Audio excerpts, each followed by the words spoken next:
Welcome to GeeK KetchUp. I'm Kyle Eckert alongside Chris Heck. We're two lifelong friends with a passion for all things geek. Whether it's gaming, movies, television, wrestling, comics, whatever. If it's nerdy, there's a good chance we're into it. You are listening to Chapter 2 of Season 1. Today we're talking wrestling. Chris and I will discuss the rise of All Elite Wrestling, better known as AEW, and how their arrival has changed the current landscape of professional wrestling. We'll get Chris's thoughts on the AEW Dynamite show he attended this past week, and which wrestling promotion is winning in our Best Of category.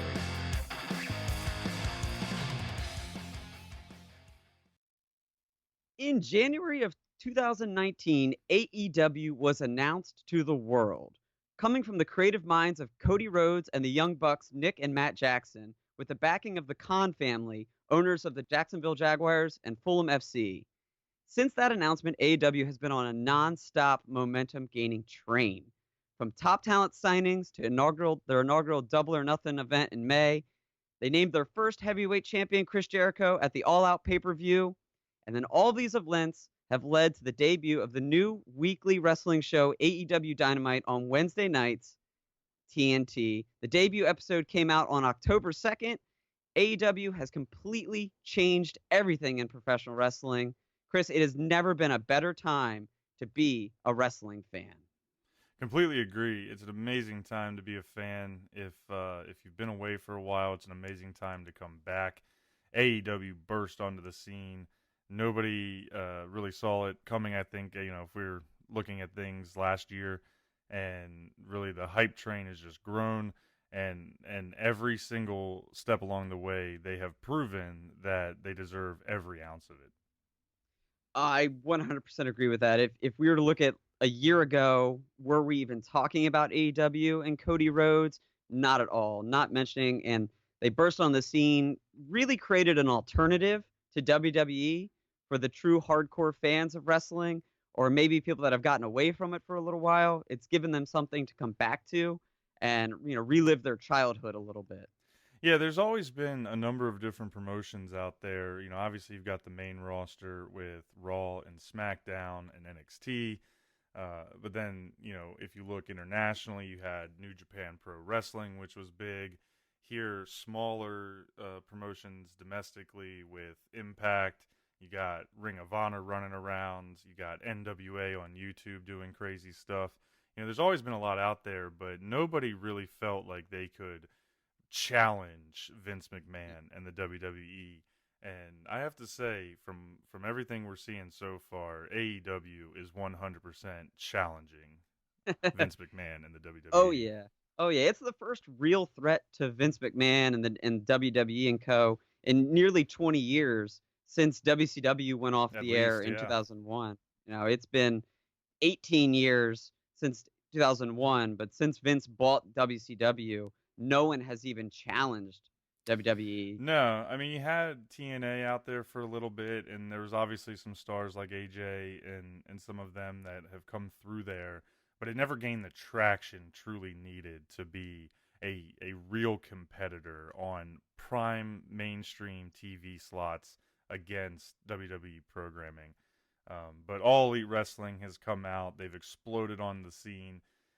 And it's really not only given a lot for us as fans to be excited about from just what they're doing, but I would say it's also really helped push WWE already with what they're doing with things like NXT. I mean, NXT, I would say, is exploding. I almost think it's the biggest response that they've thrown back at AEW, right? They're going head-to-head on Wednesday night, same time slot. But you immediately saw them go a little bit edgier. We're seeing big names show up in WWE or in NXT, like Finn Balor. I mean, who saw that coming? Yeah, Finn Balor dipping back into NXT. That was pretty incredible. A home for him to return home. Yeah, and it's just amazing to think that that brand alone has gone from something that's only on the network, something that's developmental, to what might be the true. A lot of NXT fans have felt that they were the best out there for for what WWE's putting out, but now truly being in front of the whole country, being in front of the casual fans, I think they could be truly the best brand that WWE's putting out there, but they're gonna have to fight with AEW over what's going on. Oh, I agree with that. They're gonna battle. I've said that without a doubt, Wednesday night is now the night for wrestling. Right? Yeah. Like it before, when it was Monday Night Raw or Tuesday Night SmackDown, and they went head to head for a while, and of course the Monday Night Wars from the '90s, early 2000s. But now, in the current landscape of wrestling, NXT on Wednesday nights, AEW on Wednesday nights blows everything that Raw and SmackDown are doing on Mondays and Fridays out of the water. Absolutely. Yeah, it's amazing how how Raw and SmackDown just went straight down to the bottom of the list. Oh yeah. Definitely still watch worthy. Definitely still got a lot of good talent, but you were right. It is all about Wednesday nights. It is all about what's going on between the NXT folks and the AEW folks, just absolutely battling it out. And it's funny because they do have a very similar feel. If you look at the production, you look at the way they're approaching it, and it's much more about the wrestling. There is a lot of similarities between the NXT and the AEW, but I'm really just happy to see something like AEW that's come out and put the emphasis on wrestling. No, that's long overdue. And it really, what it's created is this revived positivity towards wrestling. Like it's no longer you're going to tune in and sit there and have to listen to a bunch of people promo and replays and Michael Cole highlighting the WWE network for $9.99 and advertisements. It's about the wrestling. Yeah, and it's nice. It makes the shows feel like they go by really fast, but it's not as commercialized, at least not yet. You don't have fluff, and you can almost call it BS because there's a lot of stuff that's going on in the WWE world that's just straight pumping you to buy tickets or buy merchandise or do whatever it may be. Whereas you watch an AEW show and you better be ready to pay attention because you're going to get hit right out the gate with immediate high flying, most likely tag team match. It's going to blow your mind. And then from there, it's going to be match after match, maybe an important promo here and there or an important vignette here and there, but it is all about the wrestling. No, and one thing I think they've done really well is that they may come out and maybe open the show and preview what the main event is going to be with a promo or something of that nature, but match to match as it moves from segment to segment throughout the show, it's about that current segment that you're watching. You're not constantly reminded of, oh, the big match that's coming at the night and remember the promo that happened a half an hour ago. You don't get that. The focus is on what you are seeing in front of you, whether it's a women's match, a tag match, a men's single match, whatever it is. The storyline that is being presented to you at that time gets the focus versus sometimes with WWE, it has always felt like this is our main story. And it's a 3-hour show and we've got to fill a 3-hour show, but this is the only story we really want you to care about.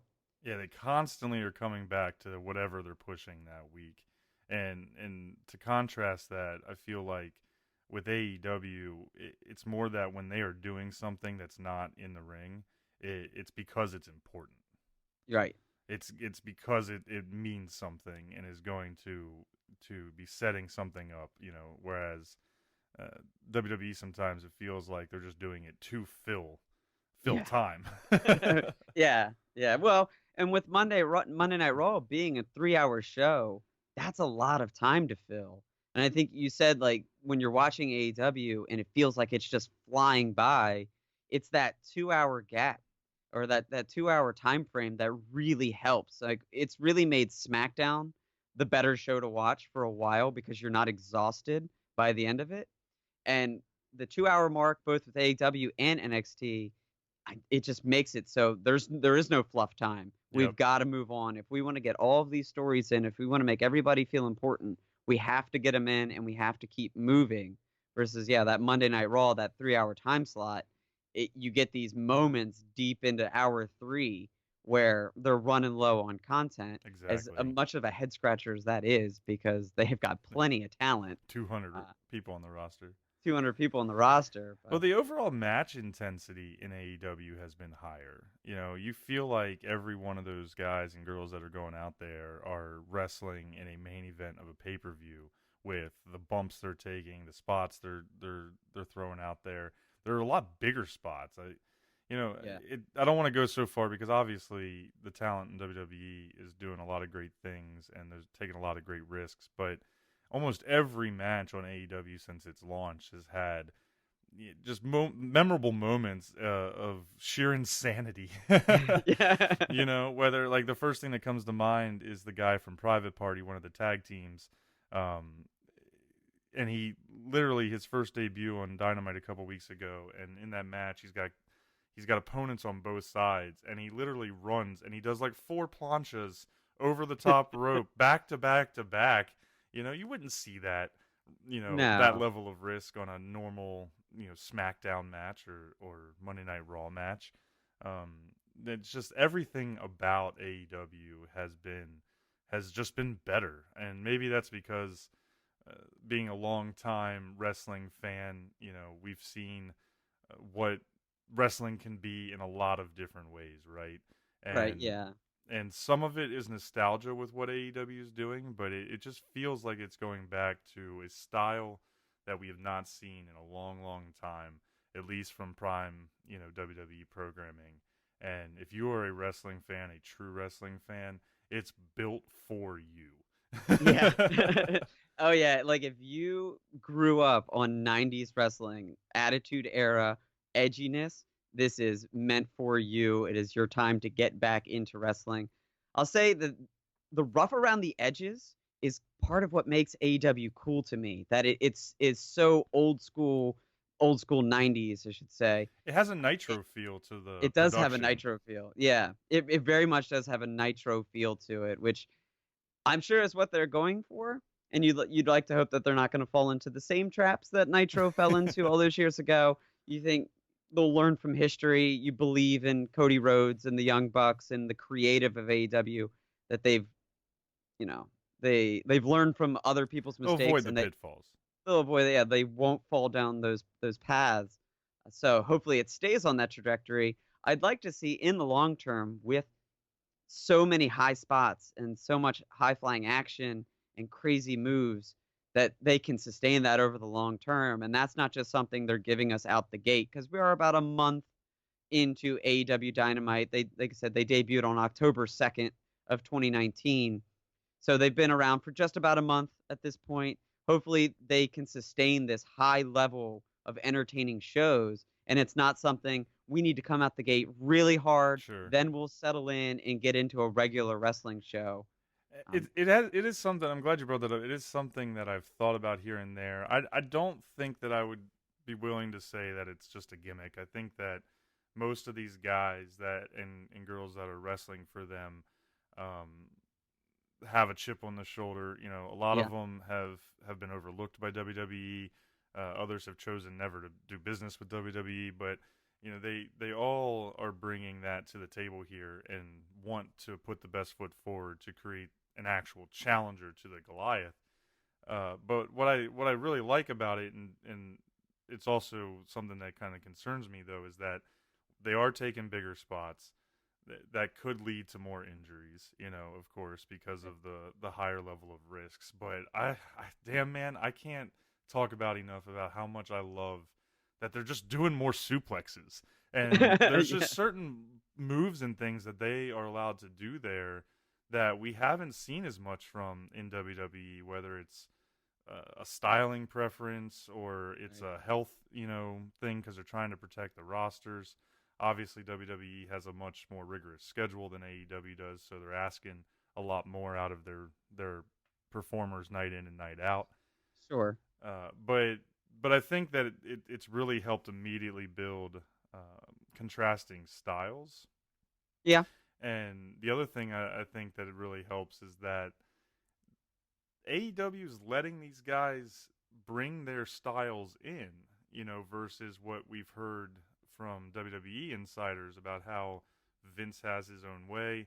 yeah, They cut their TV in a certain way, and while you may bring in some parts of your style, it feels like a lot of guys give up a lot that makes them Sure, unique sure. in order to meet WWE. It's like when people go to the Yankees, right? And you have this big old beard when you play for the Orioles, but you get on the Yankees and you're going to clean shave your face because that's what they require. Right. AEW feels like they're cool if you have the beard. You look at a guy like Kenny Omega or the Young Bucks that have so much Japanese wrestling influences, and they're Yeah. letting Yeah. them bring that to these fans. Well, it's the classic saying. You've heard Jericho, Triple H, Finn Balor, different eras of wrestlers all say you have to learn the WWE way. Yep. And that plays into that. Like when you come to the WWE, yeah, you get to keep a little bit of your previous personality, but we may rename you. We may make you change one of your moves around a little bit. You're definitely going to change your entrance and where you look. It's all very produced. And to look the way WWE wants you to be produced and wants you to look. And it does seem AEW is going to say, hey, you were extremely successful being you before you came here. We're not going to tamper with that. This is why we brought you in. This is why we hired you. Exactly.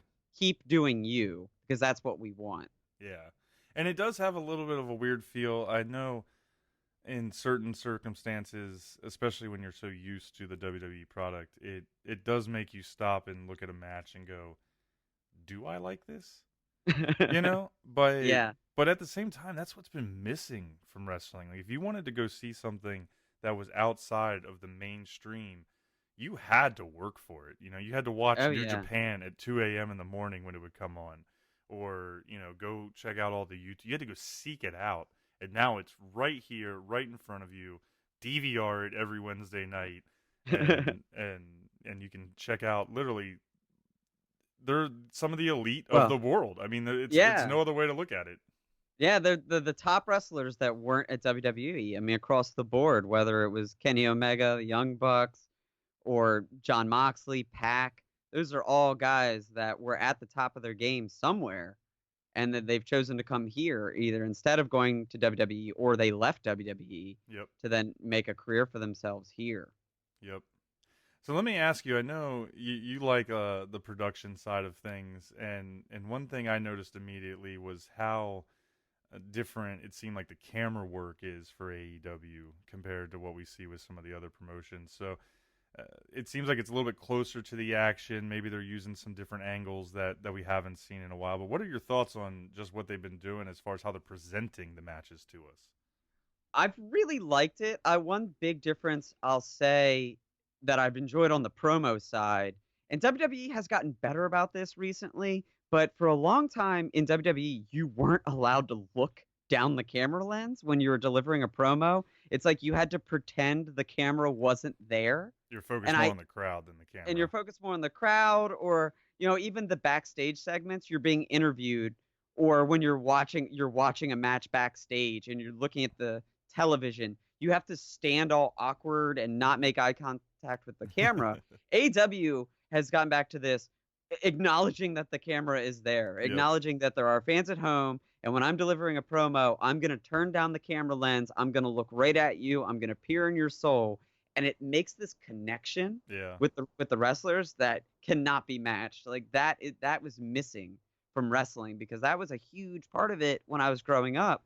When Stone Cold Steve Austin is delivering a promo and he turns and he looks down the camera at me at home, you get this, oh snap, Stone Cold is looking at me, he's talking to me. So from that aspect, I really like it. It's very difficult to match WWE's production value as far as camera work, slides, pyros, staging. I mean, they've They've been been doing it.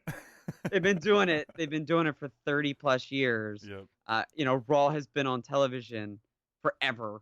So they've got it down. They know the style. So it's hard to compare it to WWE in that sense because WWE is just so clean. And it's just one of the things they really do well. But as I said, there's this rough around the edges feel to AEW, that shaky camera work or that gritty up close feel, or maybe something's just slightly out of frame, or a guy takes a tumble off the stage and he bumps into another guy who bumps into the cameraman. The cameraman goes flying, and you stick with the shot as it falls to the ground, and maybe you don't see all the action, but it suddenly like sucks you in and makes you feel like you're a part of the match. It does feel more real, Yeah. if that makes sense. It feels like you're just right there, engrossed into the action. And they've got more cameramen, from what I could tell. They've got more cameramen on the ground, jumping up on the apron. I think even in this last episode of Dynamite, I noticed that they had a camera positioned on the ring post. And so there was a spot, I believe, in Pac versus Trent to open the show, where Pac throws Trent and he does one of those HBK, like flip up the turnbuckle, cells. Yeah. And they switched to this camera that is like on the turn. So you actually saw Trent come in from an angle I'd never seen before. I've watched 25 years of wrestling, thousands of hours of shows. I've seen this move 1,000 times. Right. But he literally, right as he flips, they switched his camera that had to have been right on the ring post. If there was a guy there, he would have kicked him in the face Right. because Yeah. That's what I was Trent's a thinking. huge dude. But they have, it was just one angle, and I was like, man, I've never seen that move from that uh, perspective, Right. and it made it seem that much more intense, and more real. Like I was like, man, that move kicked that guy's ass. Yeah.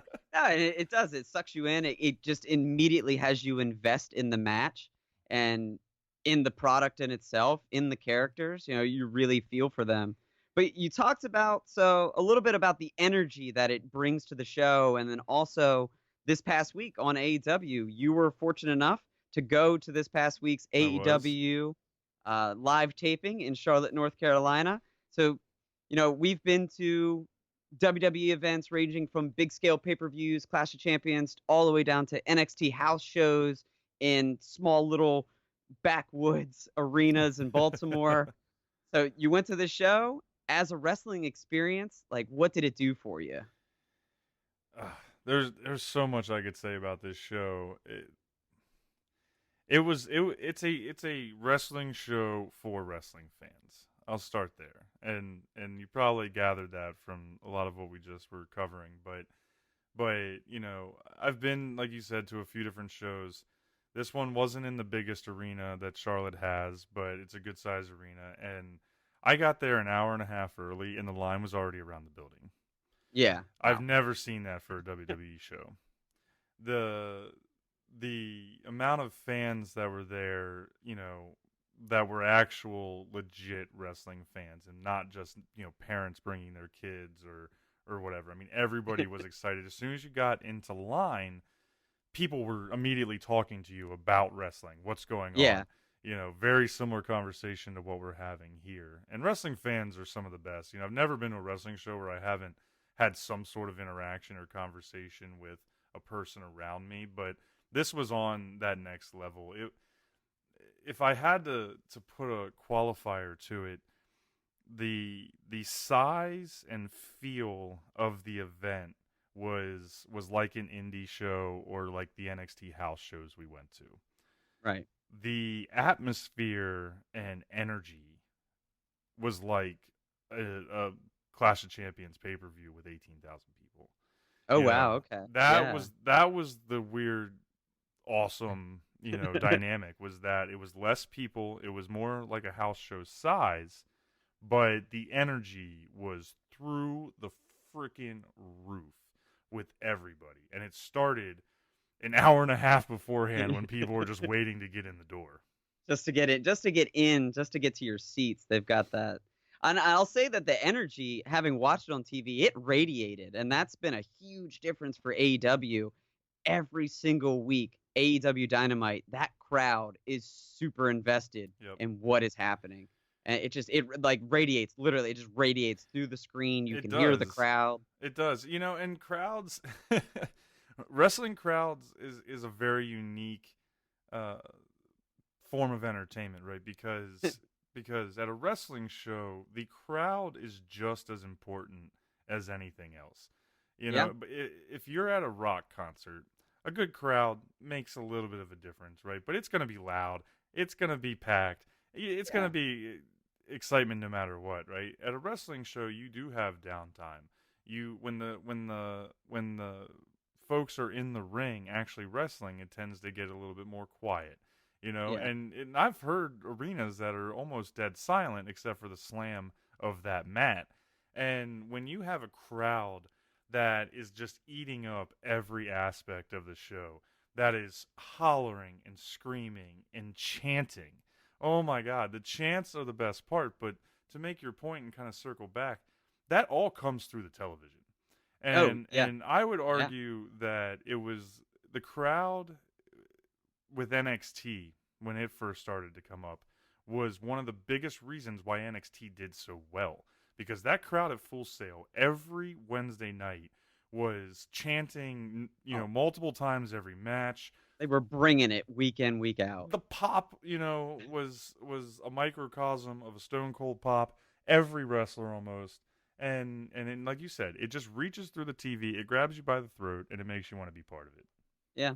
Well, and in the past, WWE has been accused of pumping in crowd noises when they repackage their episodes to then post on the network. So that tells you how important crowd investment is Oh yeah, to the match and to the product. Because if people are, getting up and going to the bathroom or snagging a hot dog and walking away from their seats and not, whether it's cheering or booing, both are positive in the wrestling world because it exactly. shows engagement and means whether you like it or don't like it, you are then invested in that match. Exactly. The the chants, the signs, it's all part of what gets your blood pumping or makes you laugh when you're sitting at home watching a show. I will say I don't know if I will ever forget. I mean, where other where what other situations do you get put in that you can literally, like a madman, scream things like "stupid dick" and "we are assholes"? Yeah. And both of those things during AEW in Charlotte during Cody's amazing promo, I got to listen to a couple thousand people and be part of. Yeah. Literally, stupid dick, And then later on in the evening, Jericho comes out and calls the whole crowd assholes, and we immediately break out into "We are assholes, dun dun dun dun dun. We are assholes," and it's so good. It's so much fun.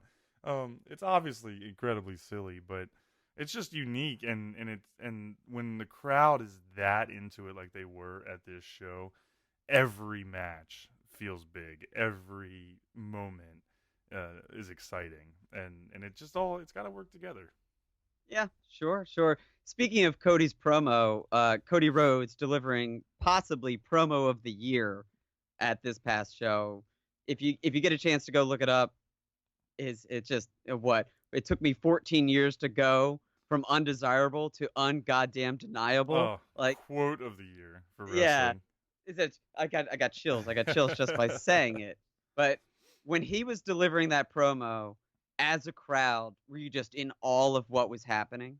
Oh yeah, he was killing it, but the crowd was so pumped that I had to go back and watch it the next day when I got home because of the fact that the crowd was so wild. There was Cody chants going nonstop. You had the stupid dick chants that I was just talking about that went, and there was the crowd was just through the roof for a promo, which was kind of wild. But he had emotion, he had energy, he had intensity, and they have done such a good job building this match between him and Chris Jericho for Full Gear that I have to watch it. It's just Yeah. you got to see what happens, and they were doing a good job week to week leading up. But I will say that promo probably sold a good number of pay-per-views because it took it all to the next level.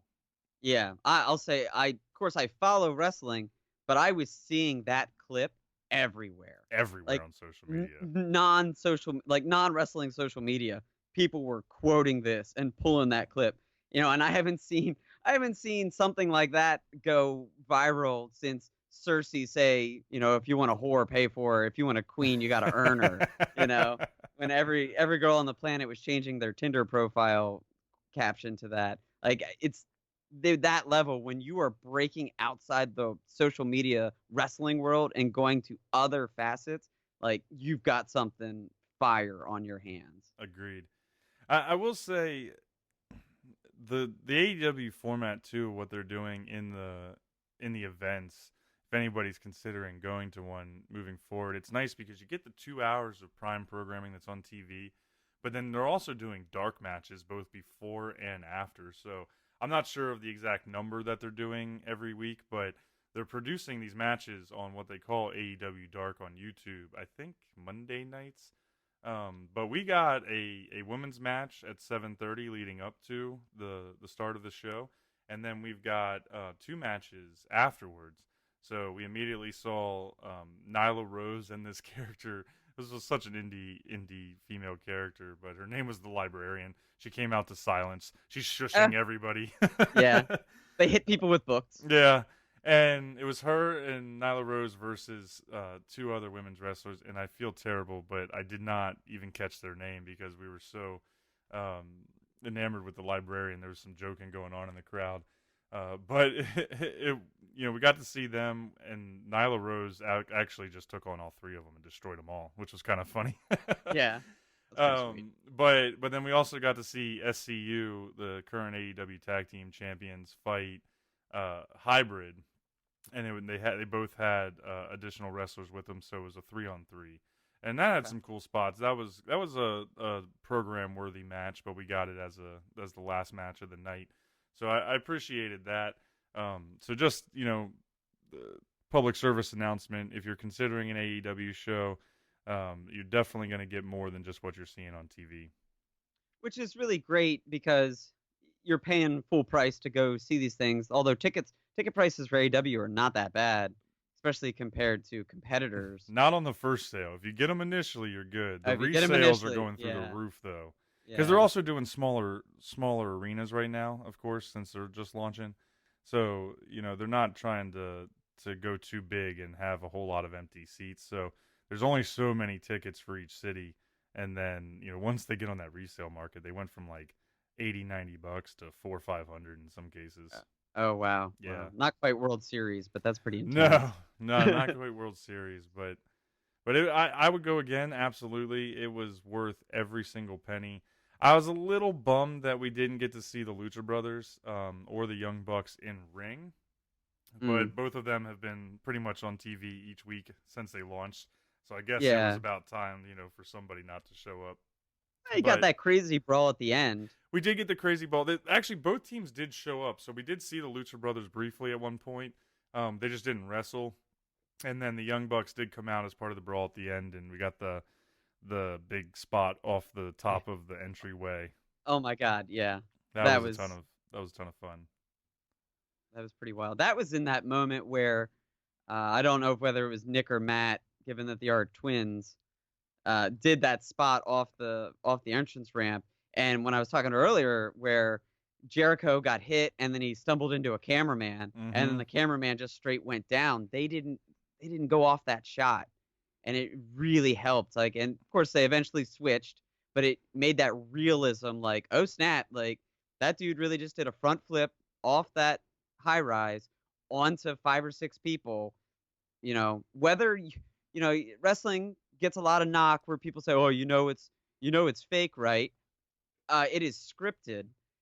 Good luck faking a front flip from 12 feet up onto 6 people. Right. You might know it's coming, but that doesn't mean there's not danger involved. Exactly. And so that realism of bumping into the cameraman going down is kind of what I was alluding to earlier. But of course, that brawl at the end and the huge setup to the go home to the pay-per-view this weekend, it was awesome.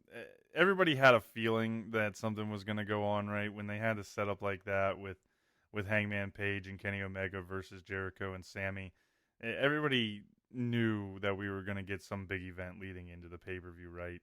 And I'll tell you real quick, it was kind of cool because where we were sitting right up a little bit elevated over the ring, and some point during the match, you see the spotlight go on, and it was just down below us to the left, and here comes Jon Moxley, just coming through, and the crowd pops huge because he's so hot right now, and getting to see him with the barbed wire bat square off. I love Kenny Omega's broom. The barbed wire broom is the greatest thing in all of wrestling right now, in my opinion. and I just can't wait to watch them. They're going to be going head to head on Full Gear in it's a last man standing match, but I forget what the exact It's unsanctioned. unsanctioned. Yeah, I It's mean somebody might unsanctioned. die. I literally Yeah. like Yeah, it's one of those, you can use our ring, but there's no rules. It's an unsanctioned wrestling match. yeah. So the event, all in all, had pretty much everything you could ask for as far as the atmosphere, the matches, and then some surprises to lead into the next big thing that's coming up, which is going to be Full Gear. Hopefully, next go around we'll get to see some of those other folks that we didn't get to see actually wrestle, just because they've been so intense and such good performers. But I will definitely be going to the next event that comes through Charlotte for AEW, no doubt. That's a good plan. That's a good plan. So I got a question for you here, Mm-hmm. and it's kind of a serious one, because we love wrestling and we definitely debate these things back and forth. But with AEW being out for a couple of weeks now, we've gotten through a couple of pay-per-views. From what you've seen of the roster, who do you see out of the entire roster that you think can lead that company as champion for a legit run? I'm talking heavyweight champ, top guy, 6 months or more. Who do you think is going to come out of this initial group that they have and be their guy? Well, Jericho has been the champion for a while. He's Couple months probably already. he's probably coming up on 6 months as champion, which No, is that is not true, because they named their inaugural champion at the All Out pay-per-view, which was the week before they launched. oh, So it's only been some since reason September. only some September. Okay, man, it's been what a long year then. There's a lot going on. Yeah. There's been a lot going on. It felt longer. It felt like that pay-per-view was maybe in July. Then, but you're right. Yeah, it was right before the launch of the show. So I would say Jericho, like really, because what I feel AEW is doing is establishing all of these new characters for us that, for a wrestling fan like me, who for so long my exposure to wrestling has been what I can get on television True. and what I can get on television easily. So yeah, Impact Wrestling was on television for a long time, but let's be real, was anybody ever watching Spike Network? Like, Not regularly. not regularly, not regularly. So they're doing this right now.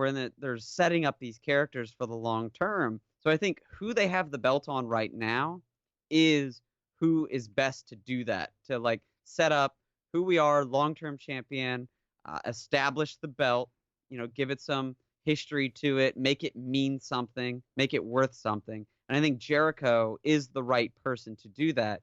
When Jericho eventually needs to drop the belt to somebody, it's very tempting to say Cody, because Cody does have that feel where he's a top babyface for them.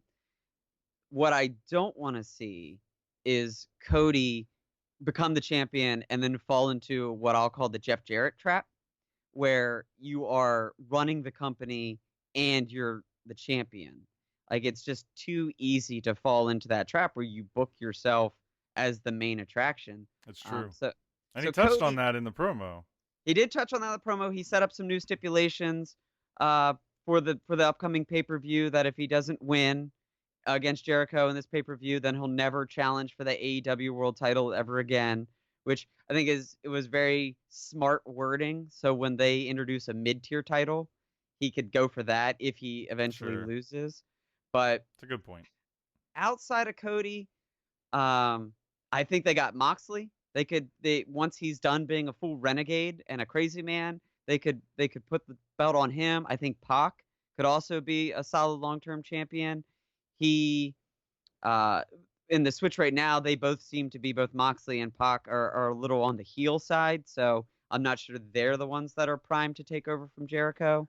So they've got really good heels building up. So if They I have guess a Cody lot of Rhodes, really good heels. That is a for lot of sure. really good heels. I think Cody Rhodes then just by default becomes my answer, despite that not exactly what I want out of the company. Was there somebody that you had in mind that maybe I'm not thinking of? Well, it is interesting.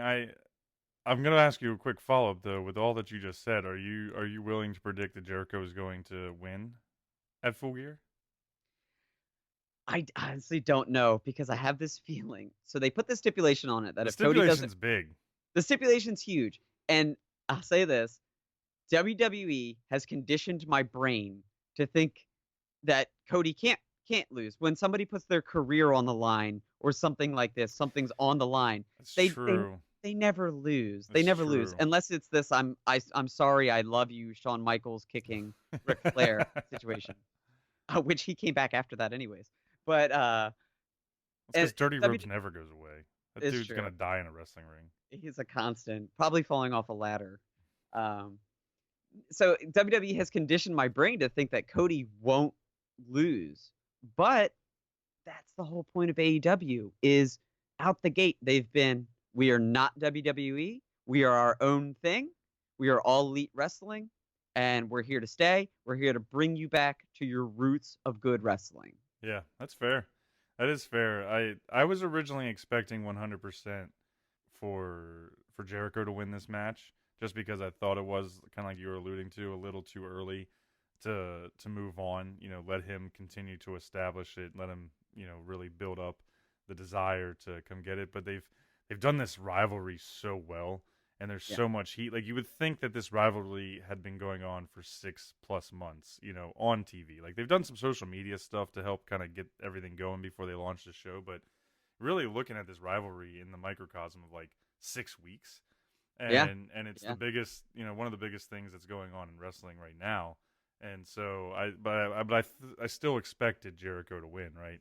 But Sure. the toss, that the toss in of the oh my gosh, of the stipulation. That's the word I'm Stipulation. looking Yeah. for. The toss in of the stipulation, like, it seems way too early for Cody to give up his ability to be champion, and I don't know really if wrestling fans are ready for that. Sure. He's a Everybody young was guy. well, he's a young guy, but when he left WWE, everybody was really hoping he was going to get a different push, and he's a great wrestler.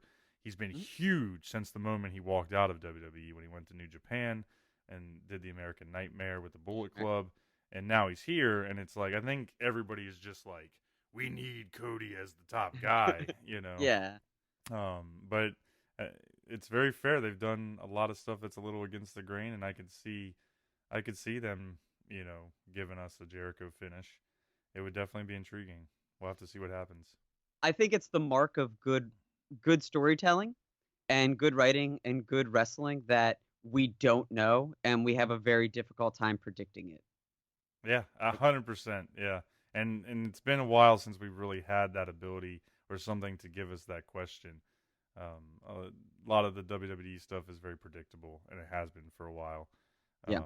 But really, all we can ask for, and really all we can hope for, is that the everything that we're seeing with every AEW, everything that we've been talking about here, will just continue. Because it'll continue to make both programs better. NXT will be Sure. better. Raw will be better. AEW will be better for it. And the biggest winner in all of that is Us. us as fans. Yeah, Exactly. us as fans. Us as fans.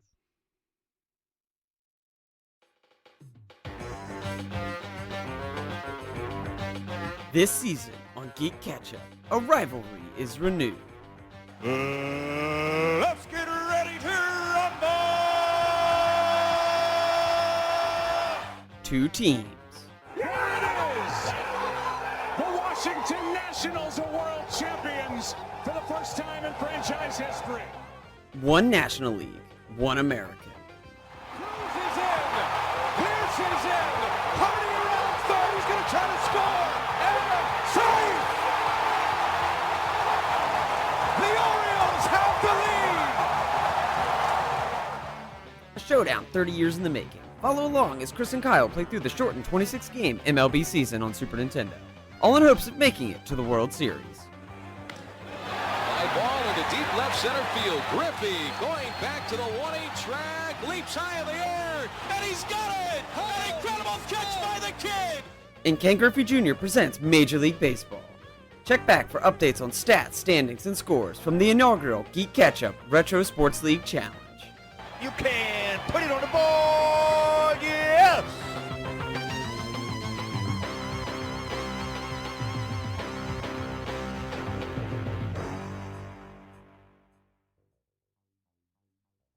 And we are back. So AEW Dynamite has been rolling for over a month now. Smackdown has been on Fox for the same amount of time. NXT is now broadcasting on USA for everyone to see. And of course, Raw has been on Monday night since the dawn of time. We're at a point where I think it's safe to do honest comparisons now and name who we think are the current best ofs in the world of sports entertainment. So we're going to run through a couple of categories here. We're going to see who Kyle and I think are the current, quote, best ofs across. Essentially, we're going to call it like the big three. We're going to look at AEW, NXT, and then the WWE main roster, which is going to make up SmackDown and Raw.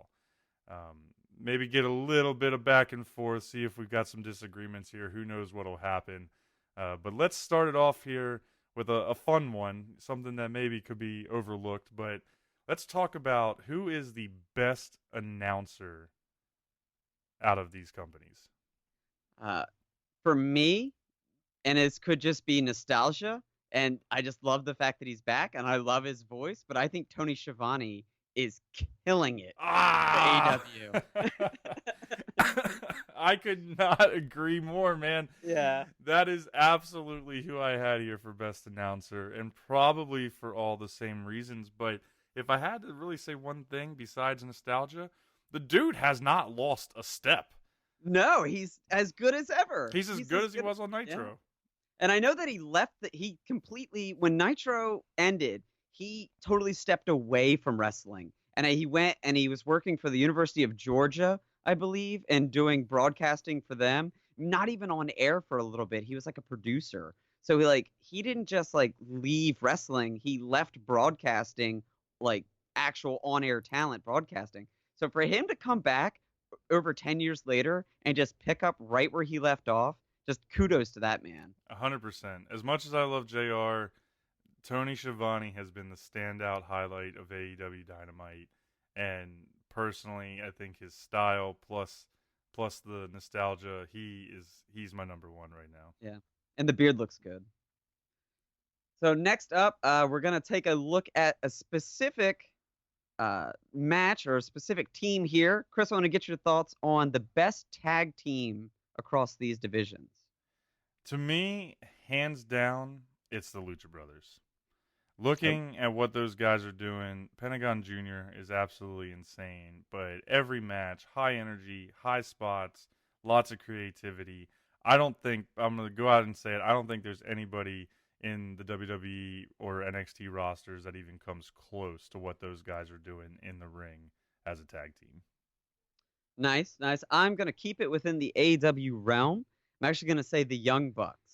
And I said that they may not be the champions right now, but they're leading the division and what is easily the best tag division across the three brands. Sure. They're just crushing it in and out. Every single tag team in that division is just lights out. When they come out and it's a tag match, you're going to see some quality content. And I think, like I said, once again, they may not be champions at this time, but you got to feel that the Young Bucks are the ones that are kind of pulling the strings backstage. So I've got to give it to them. And maybe I'm giving them a little bit of that producer, that the producer role is playing into it. But for me, it's the Young Bucks. Oh, they totally deserve it. They've been doing it for years. They look good doing it, and they totally deserve it. I could say, honestly, that it was a coin toss between the Lucha Bros and the Young Bucks on this one for me. I gave a little bit of an edge to Lucha just from I like their look and their gimmick. They're very dark and all that. But man, tag team wrestling right now has been great.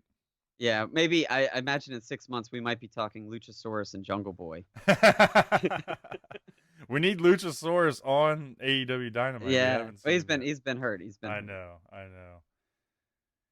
So keeping it moving here, let's take a look at who we think is the best overall women's wrestler out there right now. For me, I'm going to go WWE on this one, or main roster, and that is Becky Lynch. I think Becky Lynch has been the man, Becky Lynch. She has been on top of her game for about a year now. She had the huge main event at Mania against Rousey and Flair. Becky 2 belts for a while. She's even survived a few bad feuds Like, yeah, she had that brief program with Lacey Evans, which was just kind of cringeworthy. But she's pulling it out and she's staying on top of her game. Her Twitter use is incredible. So for me, it's Becky Lynch. Until Becky Lynch loses that belt, she is the woman to beat.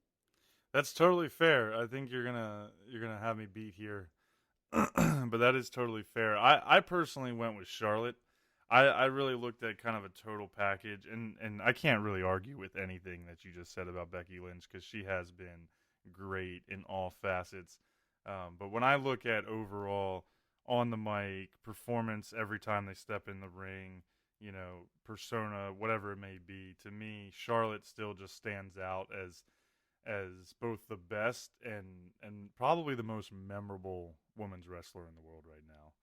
You see Charlotte, you'll never forget her. No, she has the look. She has the it factor. Exactly, she's got the it factor.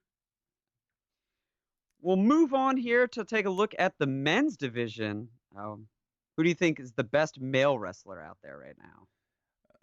Kind of in the same vein as how I looked at this for the women's, I personally chose Finn Balor.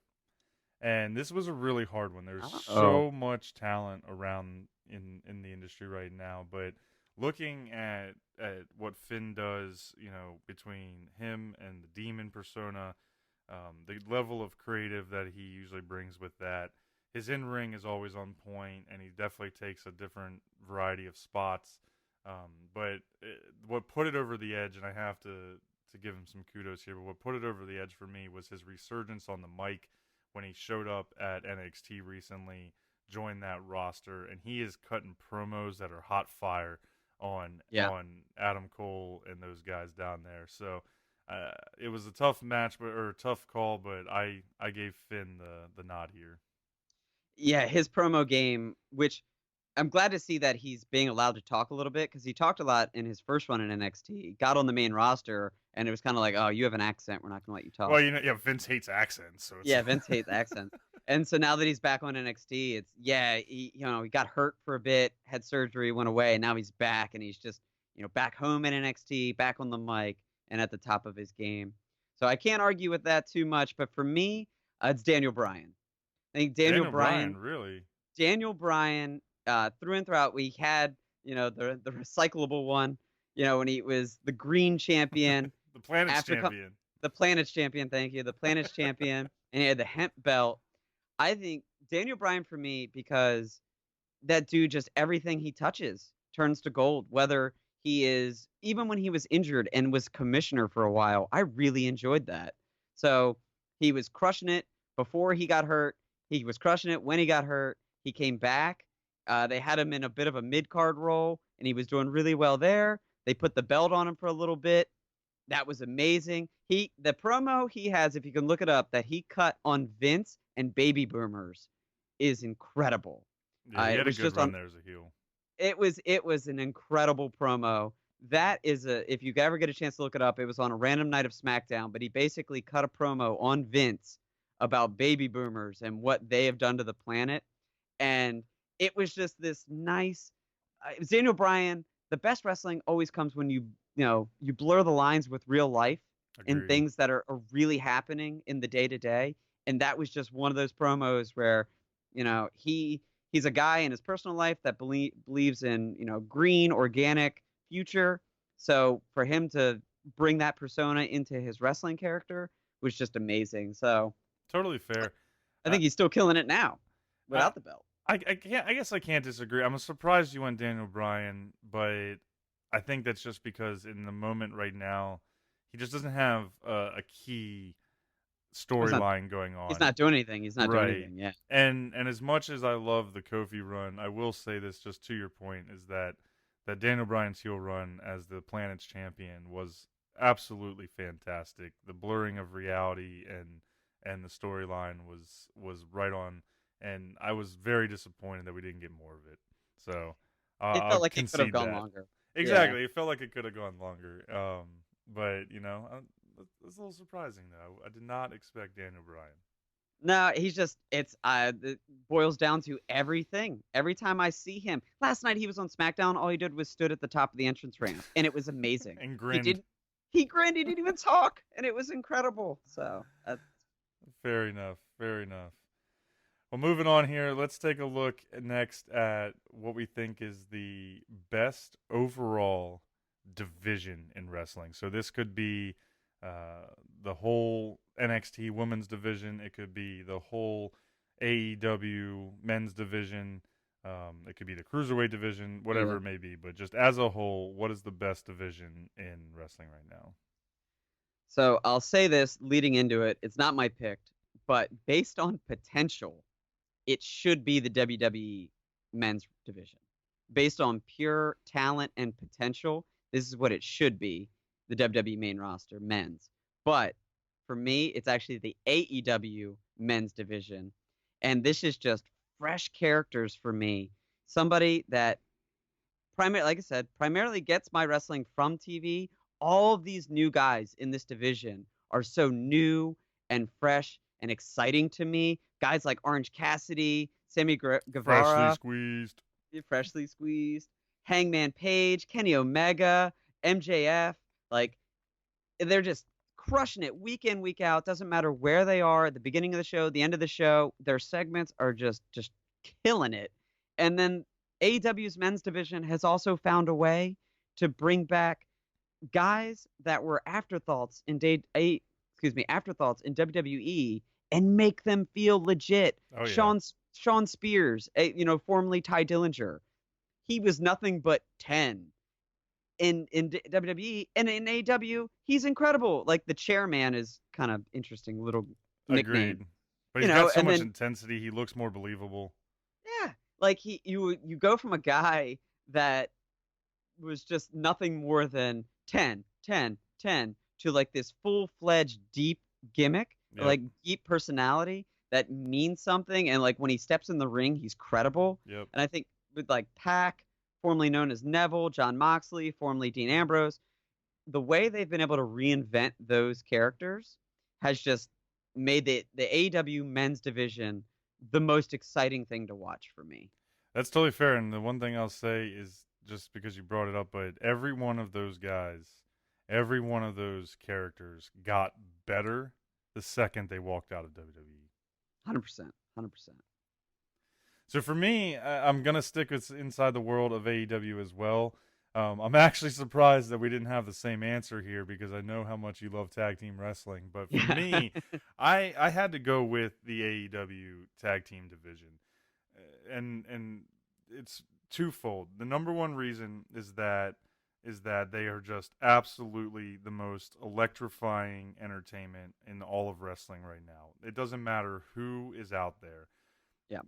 Every one of their tag teams is going out. They're opening almost every show, Wednesday Night Dynamite, with a tag team matchup that is arguably match of the night every single time from the get-go. And I love the fact that they've been doing more of a tornado tag type style, so you get a little bit more chaos, you get a little bit different feel to the matches than what you do in a straight edge tag team match like we see in a lot of the WWE. But on top of that, they definitely are highlighting them. The amount of talent that's there is just through the roof. They're doing combinations that we haven't seen before. They're doing spots that we haven't seen before.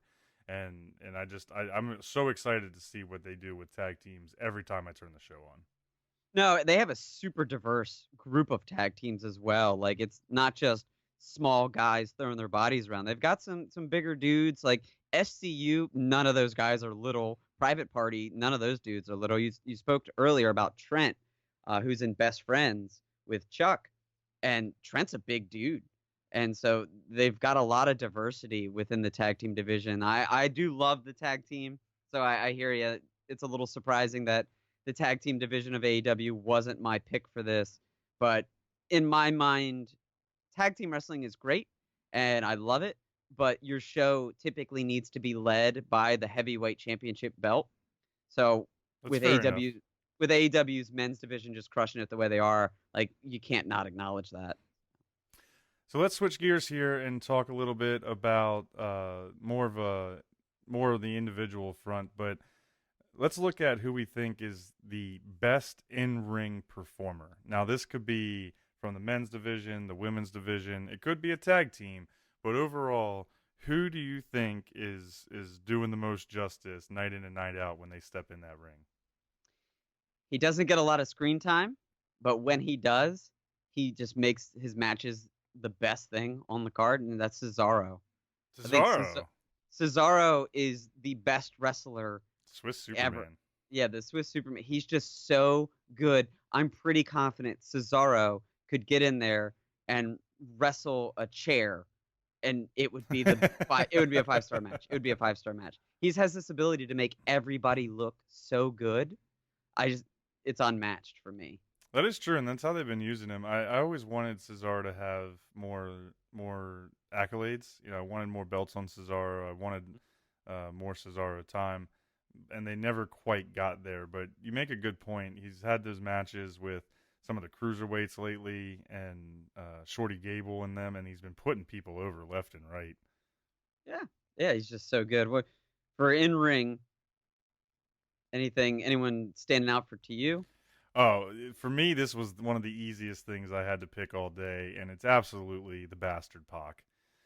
That dude right now, when he steps foot in the ring, he is the total package. Even though he's a smaller guy, he's got power, he's got speed, he's got agility, he's got high flies. The guy can do absolutely everything. He's walking intensity at the moment. Seeing him live in person at the AEW show was incredible. You know, his work not only with Trent, but with Orange Cassidy, because there were some other things going on, other dynamics there, was just fantastic. He can cut a great promo. But all in all, I think just his combination of both power and high flying makes him must-watch television every time he's in the ring. Yeah, I agree with that. Talking about promos there, you know, we do like a good Pac promo, but who do you think wins best on the mic? Best promo out there? This honestly was probably the hardest of the categories that I had to answer. And I went back and forth. I currently have 2 listed here. But I think if I really truly had to choose overall best on the mic, it would be Chris Jericho. It's so hard to argue with Jericho. And I got to tell a quick story, but everything looking back over the last, multiple years, really his whole career. But if that dude's got a mic in his hand, you're entertained. I don't care what it is. You're entertained. You're laughing, you're booing, you're something. But he's such a master too, because so like when we were at the Charlotte show for AEW, he comes out and then they went to a commercial. And the crowd didn't necessarily know it right away. We figured it out eventually, but they went to a commercial. But Jericho got a mic as soon as they did and was standing on the apron of the mat and just was talking shit to the crowd. And that's actually where he elicited us with the "We Are Assholes" chant. And that's where that started. So that I think when they came back from TV was when the crowd was screaming, "We are assholes." But that was all unscripted, like off mic house show kind of stuff, to be honest, But he just had you eating out of the palm of your hand. I'm going to break the rules a little bit and say it was really tough not to choose Becky Lynch. And you already touched on some of it, but she has been amazing on the mic. Anytime she's stepping out in front of people to sell that character, she's just crushing it. But ultimately, I had to give the edge to the GOAT.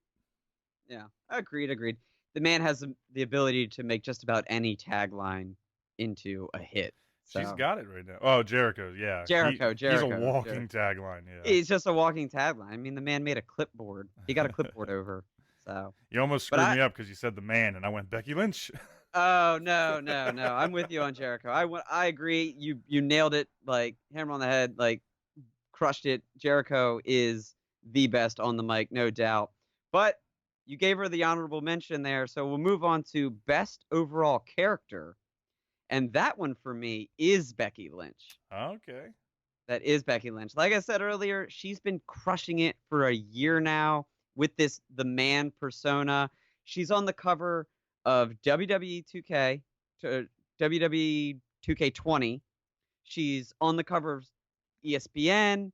She's going around with the belt. She's breaking down the walls of wrestling to go to other mediums and is finding success. And I think when you're on Good Morning America with the belt, like, you have arrived. So for me, when I think of best character in wrestling, it's who transcends to the next realm. We think of like The Rock, who broke into the movie scene, John Cena, who's breaking into the movie scene.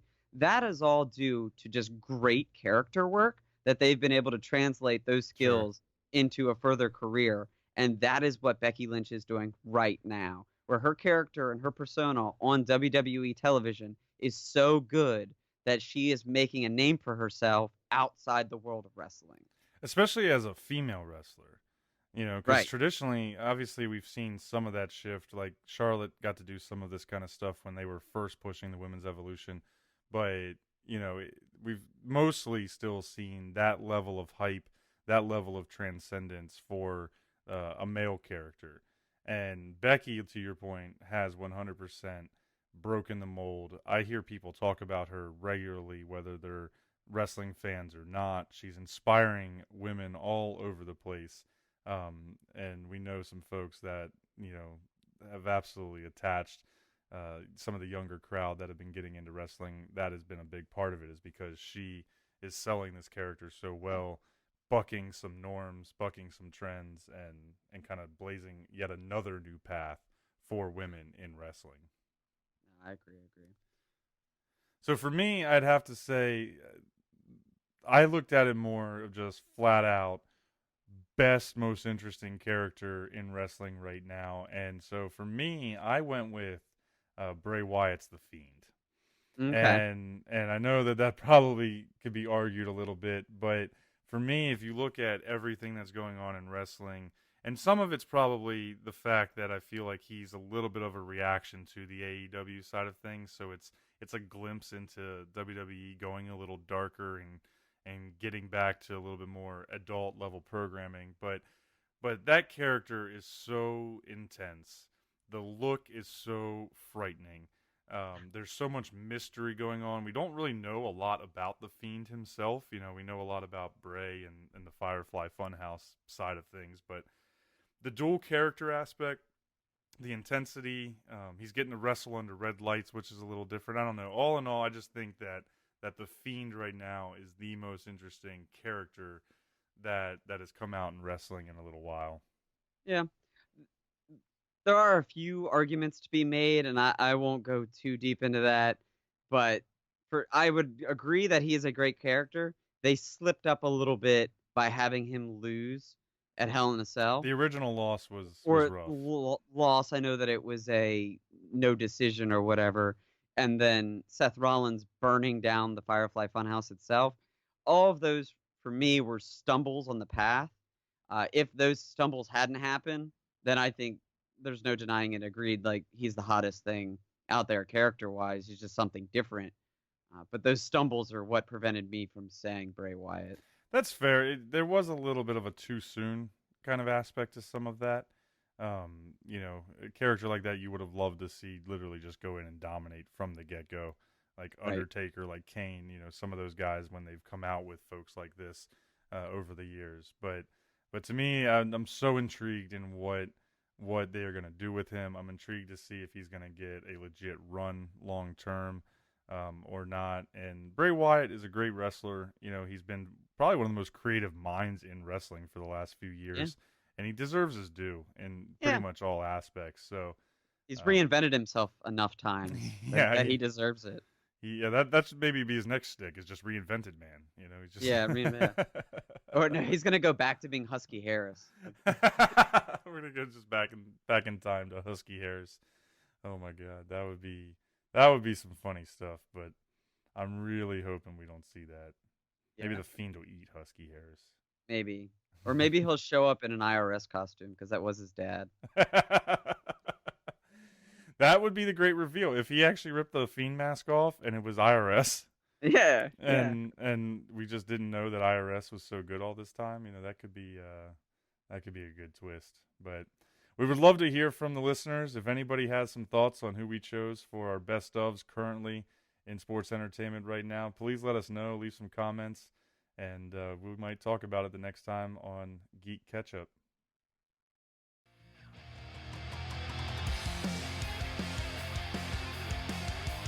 Thank you for listening to GeeK KetchUp. If you enjoyed today's chapter, please remember to subscribe to GeeK KetchUp on Apple Podcasts, Stitcher, Spotify, or wherever you listen to your podcast. Check out GeeK KetchUp on Facebook and YouTube, and follow us on Twitter and Instagram @GeeK KetchUp Pod for updates on new episodes every 2 weeks. Stay saucy.